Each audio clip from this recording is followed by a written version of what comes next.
Olá, no Alesp Conecta de hoje vamos mostrar como as instituições de ensino particulares têm se adaptado aí aos novos tempos do coronavírus. Eu recebo o professor Luiz Otávio, que é coordenador de uma instituição aqui no estado de São Paulo, e nós vamos conversar com ele sobre esse assunto. Professor, seja muito bem-vindo ao Alesp Conecta de hoje. Olá, Guga, é um prazer estar aqui com você hoje. É importantíssimo a gente discutir esse tema, esse momento que a gente passa na educação, no país, na saúde, em tudo, né? Então é importante pra caramba a gente estar aqui hoje e conversar para dividir um pouco as nossas experiências. Professor Luiz Otávio, com o isolamento social, as instituições tiveram que se adaptar, né, a esse novo cenário. Eu gostaria de saber como é que foi esse processo, que entendo eu que teve que ser um processo abrupto, né? De uma hora para outra, as instituições tiveram que se preocupar com isso, né?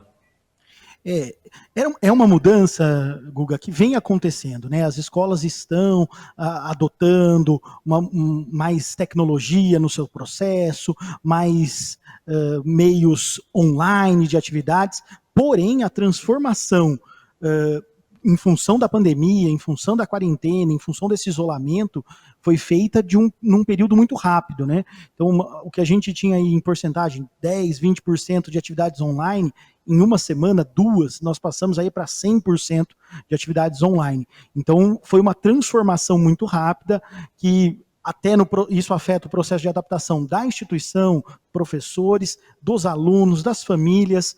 Então, é um processo que aconteceu de uma maneira ele foi antecipado, né? Ele viria a acontecer, mas naturalmente aí a pandemia, o evento do coronavírus fez com que a gente acelerasse e antecipasse muito, né, Guga?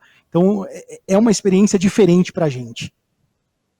Exato, é uma experiência diferente e eu quero abordar aí vários temas com você durante esse programa, professor Luiz Otávio.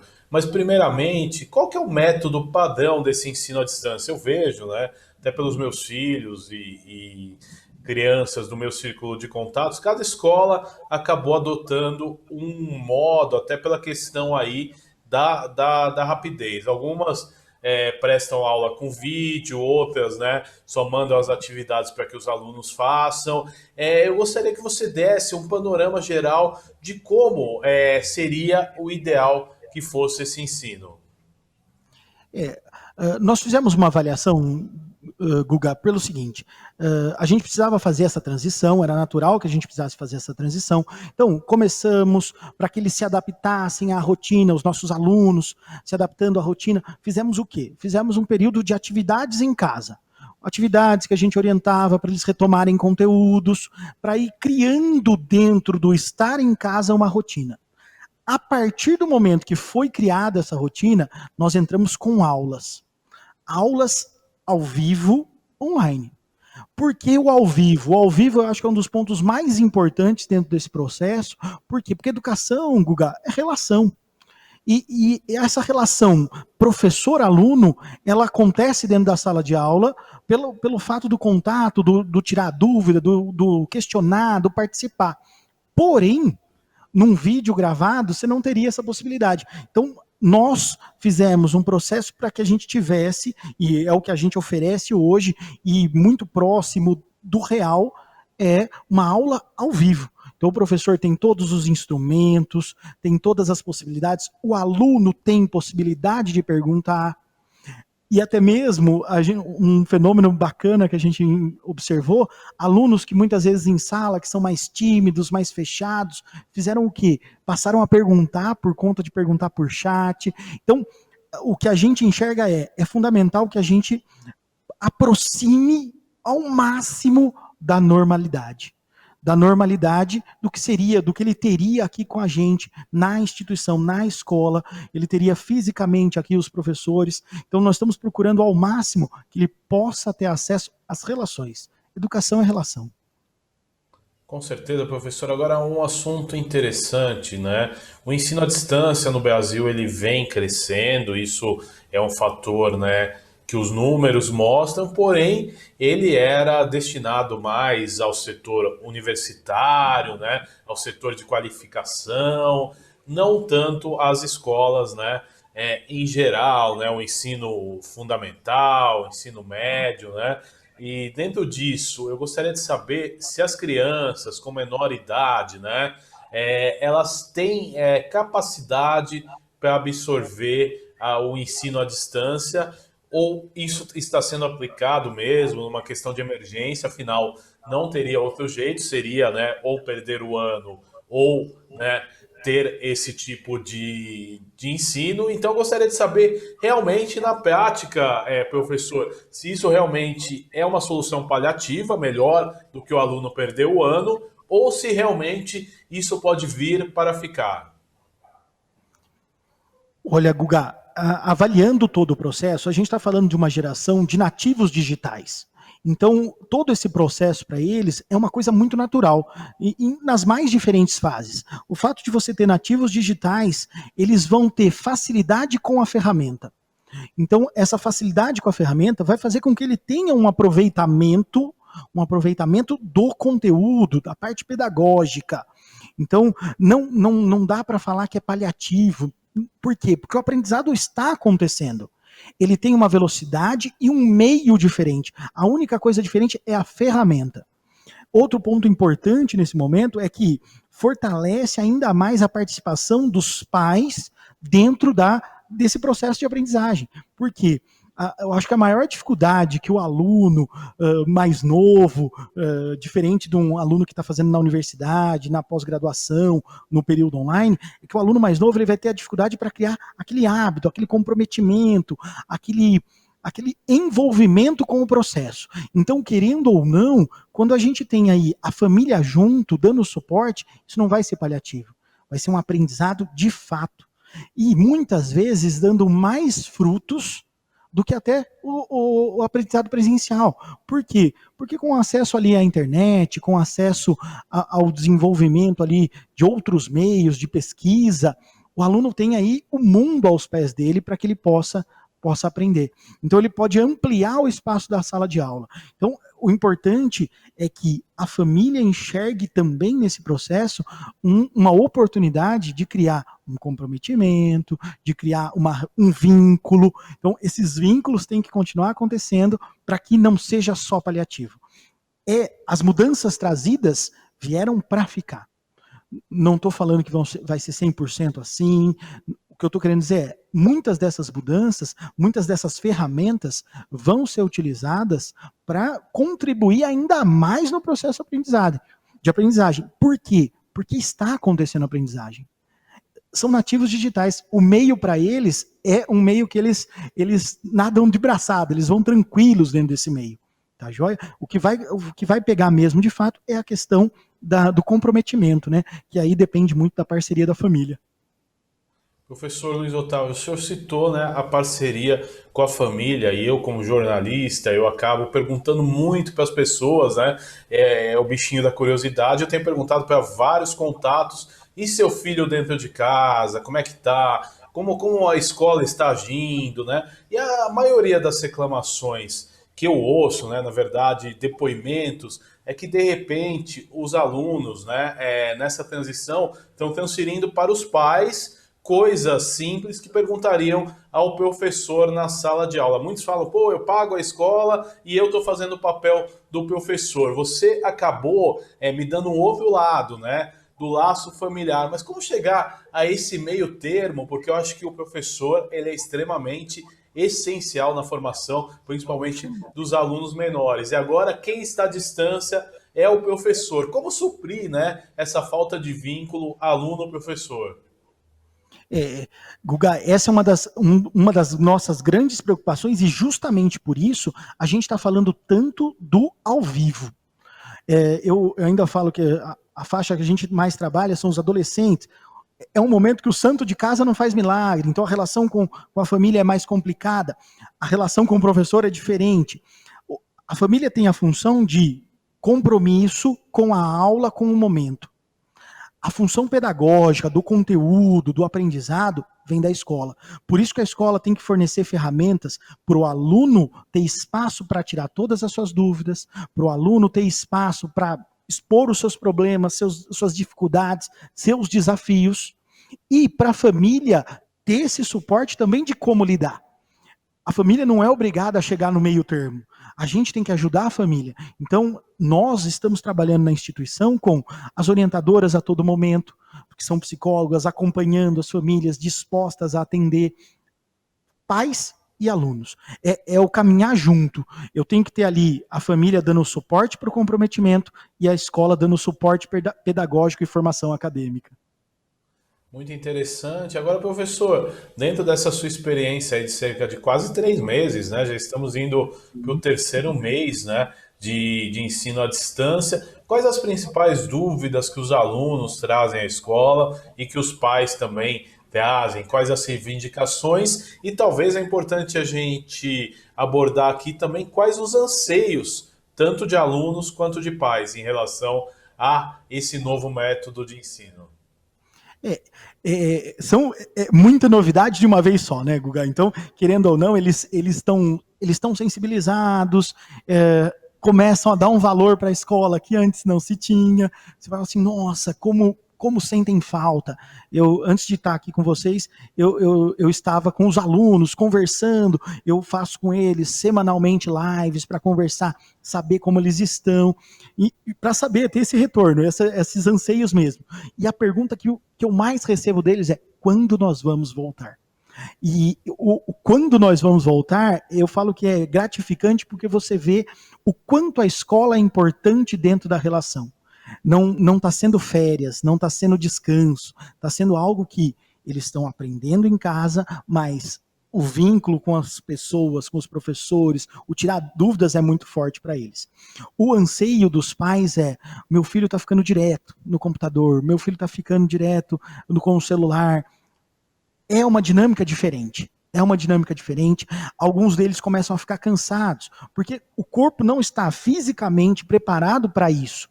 Você ficar ali 8 horas, 6 horas, sentado fixamente na frente do computador, quando você sai, você não tem o contato com os amigos. Então, o anseio da família é muito no que diz respeito à saúde mental dos alunos. Então, é importante que a gente trabalhe com os pais e com os alunos a importância do intervalo, a importância de fazer atividades extras, não só escola, não só pedagógico, não só conteúdo. É importante que você tenha aí diversas atividades. E isso é um dos grandes anseios que as famílias e os alunos nos trazem, viu, Guga? Muito interessante esse ponto. Agora nós vamos mudar um pouco o foco da conversa. Eu conversava mais com os alunos menores, com dificuldade aí, né, de assimilar esse novo modo. Agora vamos aí para os alunos que já estão se encaminhando para o preparo do vestibular. Tivemos recentemente o Congresso Nacional cancelou a prova do Enem, né, que eu tenho certeza que principalmente os alunos de terceiro ano tinham uma grande expectativa, uma grande ansiedade em relação a isso, né? Mas, porém, esses alunos eles já têm uma maturidade maior para absorver o ensino à distância. Então, eu gostaria de saber, né? Talvez, eu acho que a época mais difícil que nós passamos, né, entre a adolescência, o período estudantil, é a época do vestibular. Eu acho que é onde os ânimos estão à flor da pele, né? Eu gostaria de saber do senhor como esses alunos estão se comportando com essa novidade e quais os anseios e as expectativas deles. Guga, eu falo que é uma fase, eu ainda falo para eles, gente, o ensino médio, ele já começa com uma pressão que é, no final dele, você ter um vestibular, você tem que prestar pensando numa carreira, mas é importante ressaltar para eles sempre, e a gente reforça muito isso, eles não estão sozinhos, a gente está sempre caminhando junto. Então, há uma ansiedade de como as provas vão ser, há uma ansiedade de uma consciência social, do fato, eu tenho de uma maneira, outros estão tendo de outra maneira esse ensino à distância, será que vai ser justo essa concorrência? Há uma preocupação de adia, não adia, então eles vão vivendo isso. O que a gente tenta passar ao máximo para eles é que o que seria dado presencial está sendo dado agora no virtual, no online. Ao vivo, com os mesmos professores, com as mesmas tecnologias, com o mesmo material, tudo pensando no que a nossa instituição pode oferecer de melhor para eles. Eu falo sempre com eles, nós buscamos manter a normalidade. A surpresa tem que ser que tipo de questão vai cair na hora que chegar o vestibular. Caiu questão de botânica, não caiu questão de botânica. Caiu botânica, eu acerto. Não caiu, eu acerto que caiu no lugar. É passar a tranquilidade do quê? A tranquilidade de eu tive os conteúdos, tenho agora algumas ferramentas que me beneficiam. Então, a aula foi ao vivo, legal, eu posso assistir a aula depois de novo, porque ela fica disponível para o aluno. Então, ele tem a possibilidade de rever. Tem plantão de dúvidas online, tem uma orientação de estudos que as psicólogas montam com ele para organizar essa rotina. Então, a ideia é a gente dar todo o suporte possível para passar por esse período com naturalidade. E quando eu digo esse período, é esse período vestibular, esse período ensino médio, esse período quarentena. Passar com tranquilidade, passarmos juntos por esse período mesmo. Agora é importante, né? Dentro dessa questão, a gente não pode deixar de abordar uma outra questão que é importante, mas você acha que essa crise toda que nós passamos, ela mostrou ainda mais um abismo entre o ensino público e o ensino particular? Porque uma questão que eu quero colocar, por exemplo, mesmo às vezes quem tem possibilidade de pagar uma boa internet, esse serviço não é entregue e às vezes existem os problemas. Imagina as pessoas, né, que não têm condição. A gente vive num país hoje que as pessoas têm total dificuldade para comprar uma cesta básica, né, para ter uma cesta básica dentro de casa, para comprar uma máscara. Então, quem tem acesso ao ensino particular hoje é extremamente privilegiado e as autoridades públicas fazem o máximo dentro desse contexto para dar um ensino, né, público de qualidade. Porém, é o que eu falo, a transformação também foi muito rápida para o setor público. Isso mostra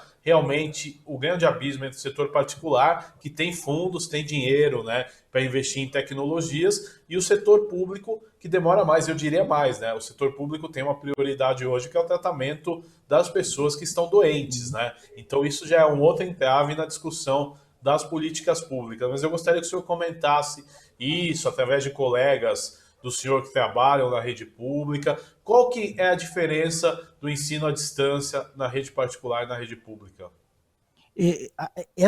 Eu acho que você colocou muito bem, viu, Guga?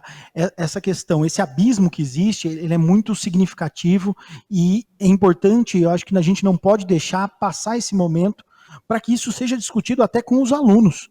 Os alunos precisam ter e entender esse abismo para trabalhar a questão de a importância dessa igualdade. A igualdade de condições, igualdade social, do bem-estar da população como um todo, do cidadão como um todo. E a gente tem visto, eles mesmos têm amigos que vivem a realidade, que as aulas começaram online muito depois do período de paralisação. Então, é conhecido dos alunos, é conhecido dos professores, que esse abismo é muito grande. E a gente entende também todas as limitações que o governo tem. O governo tem toda uma preocupação, como você bem colocou. O momento hoje, a preocupação de salvar vidas. Salvar vidas é focar na saúde, é pensar em hospitais de campanha, é pensar em investir na busca pela vacina. Então, é natural que esse processo seja mais lento na esfera pública.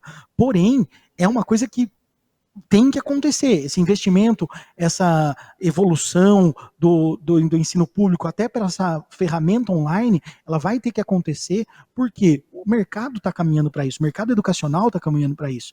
Então, as esferas particulares as esferas privadas acabam impulsionando, né, puxando esse período e acentuando esse abismo entre escola pública e escola particular. O importante é enxergar nessa geração que está se formando a consciência social.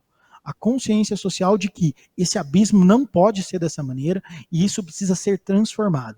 Isso vai depender muito das políticas públicas, vai depender muito da ação de parcerias público-privadas para que seja transformado e a educação seja pensada como uma base para todos.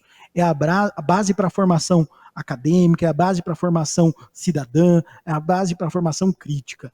Então, esse abismo ficou muito nítido agora e eu fico muito feliz de ver os nossos alunos questionando como que eu tenho gente discutindo como fazer a prova do vestibular e tem gente que ainda não sabe nem como ter aula. Então é muito complexo.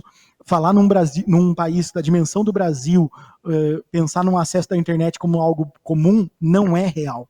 Pensar num estado como São Paulo já é uma bolha dentro do dentro do país. Então, querendo ou não, é algo que a gente precisa se conscientizar como um todo, pensar na igualdade social, na consciência entre as pessoas.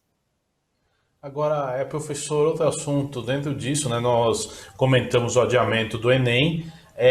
Esse adiamento, ele torna, né, para quando for remarcado, torna a competição, né, nesse período vestibular mais igual, dá oportunidade que todos se preparem melhor e de uma forma igual, uma forma mais justa.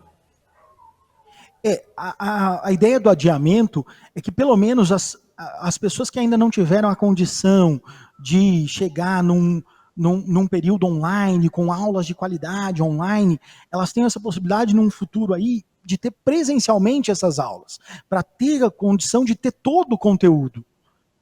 As instituições particulares, os alunos continuam tendo as suas aulas normalmente, o conteúdo está sendo cumprido, seria cumprido até a chegada do Enem.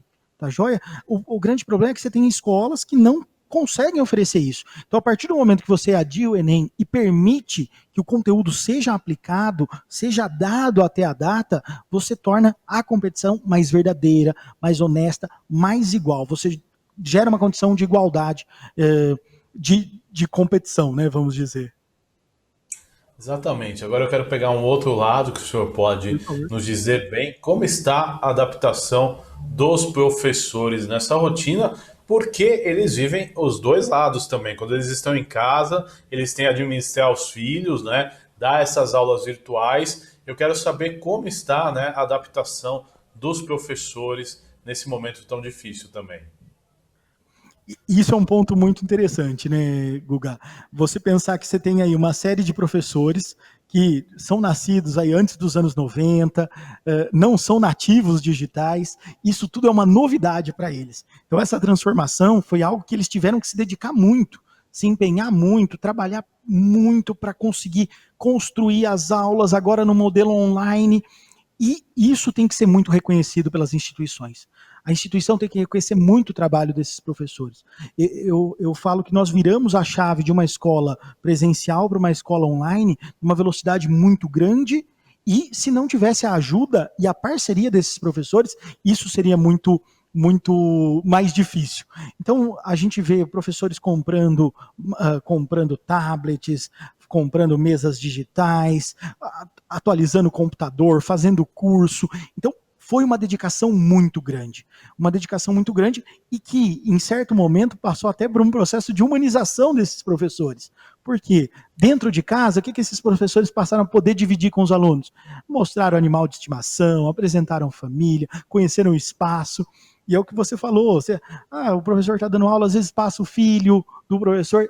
Você vê a humanidade do professor, tira aquela coisa assim de o professor mora na sala dos professores, que muitas vezes o aluno tem. Então, foi um período de adaptação, mas que também foi fundamental para a humanização desse professor. Muito interessante, professor Luiz Otávio. Agora eu queria que o senhor fizesse uma análise pedagógica, né, do ano de 2020. É um ano perdido? É um ano que o pouco que se conseguiu fazer diante de toda essa consequência vai ser proveitoso? Eu queria essa análise porque, assim, se a gente falar, né, a gente fala muito em retorno da economia, retorno do comércio, mas uma coisa praticamente se tem certeza, os últimos a voltar serão os alunos dentro de sala de aula, seja inicialmente por revezamento, né?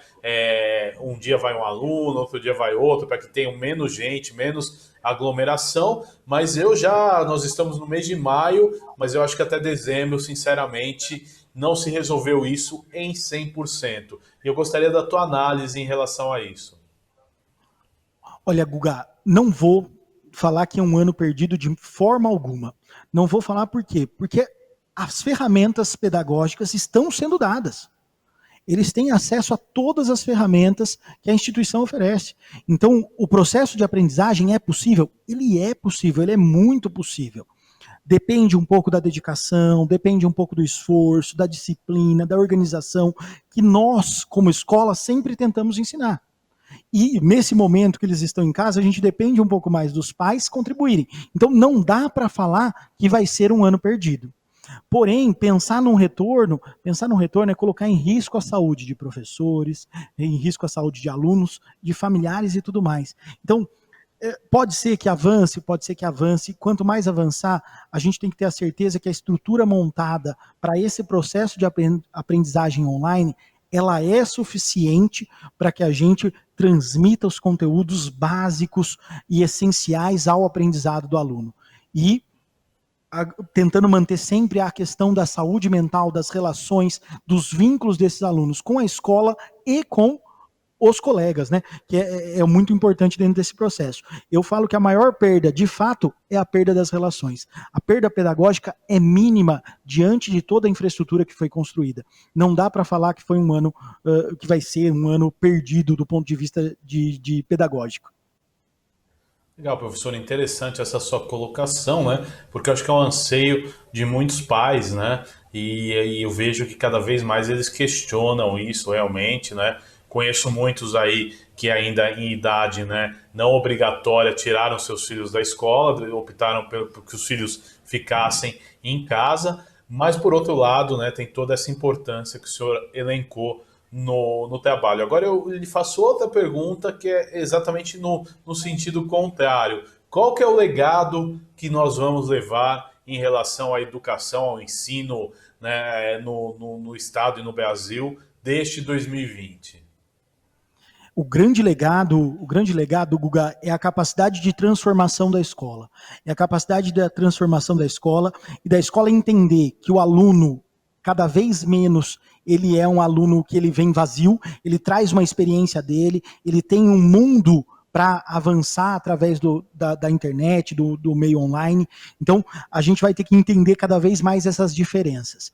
E, importantíssimo, e sentir e aprender o quanto a relação escola-aluno, escola-família é fundamental.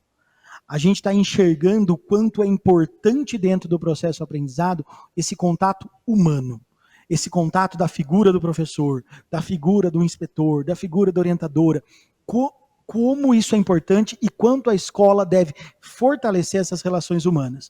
A escola não pode ser só um lugar de aprendizado de conteúdo, ela tem que ser um aprendizado de relação, de habilidades socioemocionais, de vínculos entre as pessoas. Então, eu acho que esse é o grande legado que o online dificulta que a gente enxergue, que é esse vínculo de pessoas. Então, fortaleceu a ideia do o presencial tem o seu valor enorme no que diz respeito à formação através de relações. Professor Luiz Otávio, eu quero agradecer a sua participação nesse Alesp Conecta. Quero que o senhor deixe uma mensagem aí para todos que nos acompanham e também para os seus alunos. Joia.